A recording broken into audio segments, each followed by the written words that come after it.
back to the old grind. Hold on, I gotta write this down. No. All right.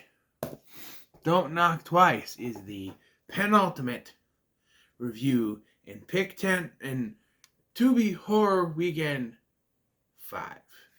It's a movie from 2016 and is about, it stars Katie Sackhoff as a woman who was forced to give up her child when her child was little, because she was a drug addict. She wasn't a child. And now she's reconnecting with her child, her daughter, teenage daughter. We're going to get into the age here. And unfortunately, maybe a little bit too little too late, as the daughter has unwittingly unleashed evil upon this family. So, there it is. This is one that I heard about when it came out back in 2016, 2017-ish. Because, you know, this was getting put in, like, the horror packs. You know, and I was hearing about it, and I wanted to see it for a while, so this was on my list. And, so I decided to check it out. And watching this movie, I got a little frustrated. So, back, 10 years ago or so, I came up with a concept for a horror film about an urban legend that if you were to go, there's an old house in this town that they think is haunted. There's some kind of scary thing about it. You go and you knock twice on the door, and if you do that, it unleashes the spirit and it'll come after you. Now, my story was more of like teenagers getting picked off one by one sort of thing. This goes for a different thing. But once I saw this, and I saw one of the beginning scenes with Lucy Boynton and her boyfriend, her friend Danny, and he explained what you're supposed to do, and I'm like,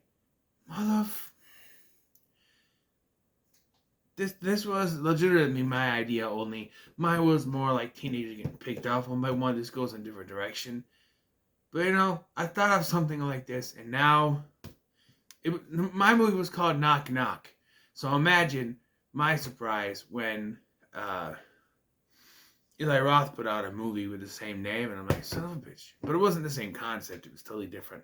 Now, he took my name, this took the concept. And there's also another independent horror movie called Knock Knock that might be something, I don't know. But this was very similar to my idea, but it would be more like a slasher take. So, not a slasher, but it's a ghost slasher thing where it would hunt down these kids one by one or something, you know. But, it goes in a different direction. Like with Katie Sackhoff's character, Jess, wanting to reconnect with her daughter. Let's get into this, because how old is Lucy Boynton supposed to be here? Because at this point, I think she was like 25. I mean, she's 29 now. She's 29 now, all right? This came out in 2013, so we do the math. It's 2023 now. This came out in 2016. My head hurts.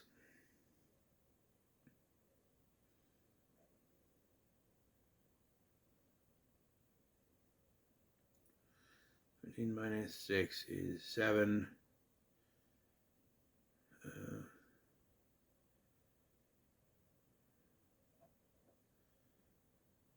2, 7. No, that can't be right. 17? No, that can't be right. Can't be right at all. I need a calculator. There's no way she was 17 in 2016. Okay, so let's do it this way. 29, right? So, how many years? First of all,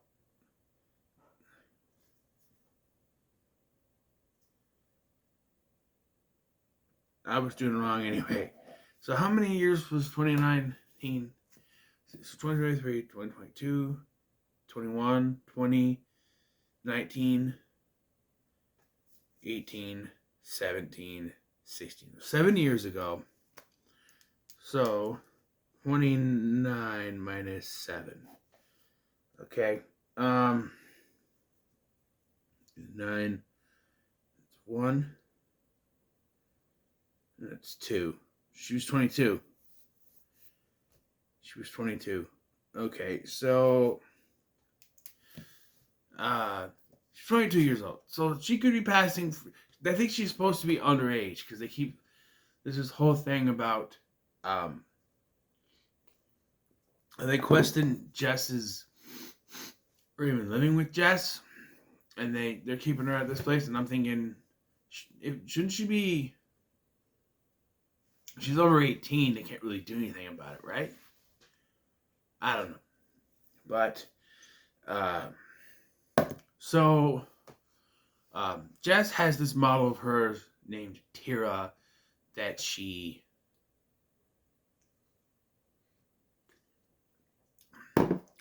models, sculpting, whatever.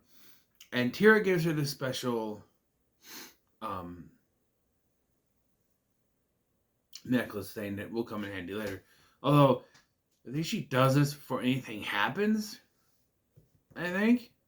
So it's very weird once you get to the whole thing. Like, did she, like, okay, spoiler alert, Tira's in on it. And so we're supposed to believe that somehow Tira knew that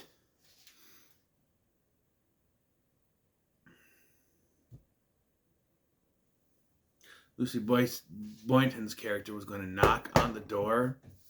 I forget it. Chloe. That Chloe was going to knock on the door. I think maybe they weren't in the right order. I don't know. Her and Danny knock on the door. They both each knock on the door. My version would be, because all the kids were there together, one knock from one person. They were all involved. So they each going after each one of them. It's simpler than having each one of them knock, you know. Besides, you had a group of friends. One of them knocks, the others would be like, no, hell no, I ain't doing that, no, and freak out. So, yeah, that's how mine went. But anyway, so yeah, immediately Danny gets taken by this thing. We find out later it's Baba Yaga. You know Baba Yaga? But, you know Baba Yaga? But, you know Baba Yaga? Am I stuck? No. You know Baba Yaga? I'm done.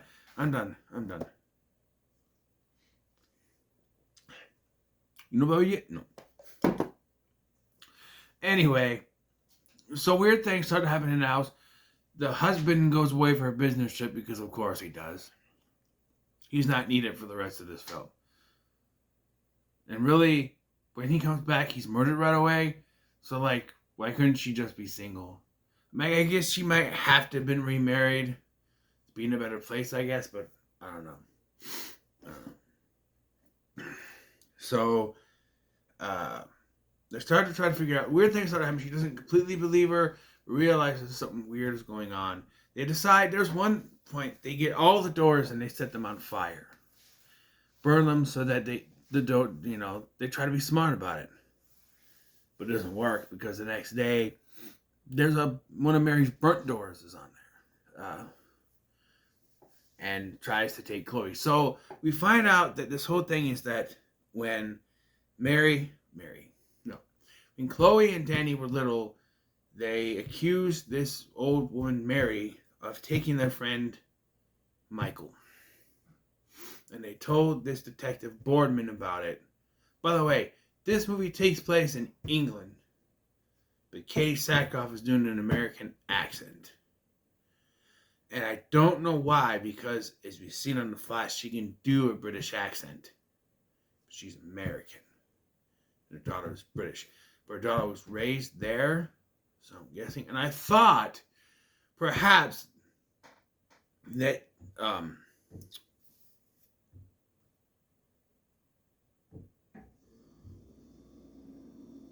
guys are hearing that, right? That Jess still lived in America and that she was going to go to America, but no, So her husband's British, so I don't understand. I guess, but so uh, this detective Boardman was on the case and tried to solve it, but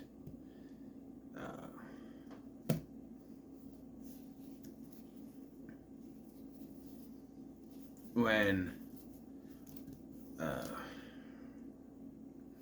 they go to talk to Tira about what's going on, they tell her about what they think happened, and Tira redirects it completely because, hindsight's 2020, she's in on it. We don't know that at the time.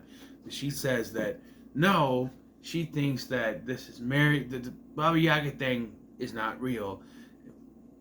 You know Baba Yaga? But Mary's just trying to get revenge, and you have to give her the one that is responsible. And then Chloe disappears. She then finds a piece of her sculpture, because at one point, when they're getting delivery stuff, her entire workshop and sculptures are destroyed. Then she blames Chloe, and there's a thing that says she is mine, or she's mine, or something like that. And then, so Chloe has been taken back to this foster home situation by Detective Boardman. When she goes there to get her, they refuse to let her have her. They say they think she's on drugs again, she's using again, whatever. And then as she goes to leave, she notices pictures of Detective Boardman with a bunch of kids, including Michael. And so that makes her, she's convinced, because she went back to her house, if I got to mention, and she found case files connected to Boardman and footage of Boardman yelling at Mary in a interrogation room, right? That's great. So she sees this picture and she immediately believes it was Detective Boardman, right? So she goes and she frees Chloe. They get out of there, only to then she be taken, because they have those things like New York City and stuff where the case opens underneath and the thing's supposed to come up, or you hear underneath and it takes her, and it's a very stupid idea. Every time that something happens with a spook, specter, or ghost, you hear 2 knocks, and it's like, okay, I get it, knock twice, whatever. Or don't knock twice inevitably, but just, I don't know. It's just very weird. It happens. It's telling you hear, you're like, get away! But no, she falls in, and she immediately goes to Mary's house, where she breaks in, is immediately found by the police, who interrogate her. And she calls out Boardman, accusing him of everything. He doesn't completely deny it, but, he leaves. But before she's taken away from the house, she does knock twice, and then she, writes the thing in blood, where she's taken. And we see that Michael is there. And the Baba Yaga, who is real, by the way, eats Michael. Yep. Eat Michael. But she shows up. And Boardman has shown up at Mary's house and unknowingly knocks twice on the door. So he gets taken into the cave where Jess and Chloe have escaped, and they escape out. But Boardman is taken, and Jess just lets Boardman get taken by the Baba Yaga. You know Baba Yaga? And we cut back to their house, Jess's house, where husband comes home, and there's someone all dressed in white that attacks him. We don't know who until it's revealed that it was Tira. Yes, and she's got a symbol on her chest that disappears. Ooh, what could that mean? I'll tell you what it means in a minute. And Jess and Chloe get in there, and Chloe says that Detective Boardman got what he deserved. So he was the one responsible, And Chloe defends him, saying, "No, he was there to help us. He helped us all the time." So Jess starts thinking back to what happened and realizes that Tira was in on it.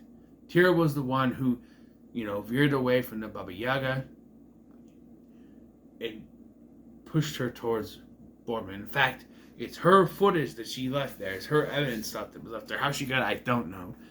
And then all of a sudden, the pendant necklace that Tira gave her burns, and she takes it off, and the symbol is on her chest, which means now she is the one. Because we find out that there's a human that's in servitude to the Baba Yaga.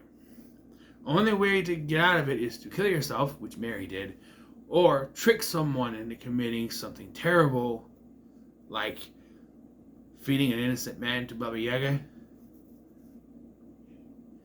And so now Jess is now unwittingly the slave to Baba Yaga, and unfortunately, I think her daughter's going to be the first victim, the way it looks like. So that's how it is. Not a big fan of the ending, mind you, but I'm going to give it a middle of the road. I thought it was decent enough. It's a very high middle of the road without going into pretty good territory, but it was fine for what it was. I don't think I'll be buying it, but I don't know. Maybe if I get maybe. It's not one that all these other ones. Halfway through the movie, I put in my Splinter. I hit the credits because I'm like, you know what, that was good, but I want to see it again, paying attention, so I put it in. But like 13 Sins, We Summon the Darkness, Satanic Panic was right in the middle of the movie. Hollow Man was at the end, but like the three before that, right in the middle of the movie. So yeah. So then the last movie, I'm gonna go ahead and tell you what it is. Although I'm very skeptical about doing this because I don't know anything about this movie. But the final movie of Tubi Horror Weekend 5 is going to be The Sacrament. I know nothing about it. I know that Ty West directed it. That's about it. Maybe something to do with religious stuff. Maybe it's like a haunted, spooky ghost story type thing. I don't know anything about it. And don't spoil in the comments. I want to be surprised. The reason why I'm doing it is I have a very interesting story behind it that has to do with a nightmare I had. And so I feel like I saw it on Tubi, and I feel like I have to somehow fit this movie.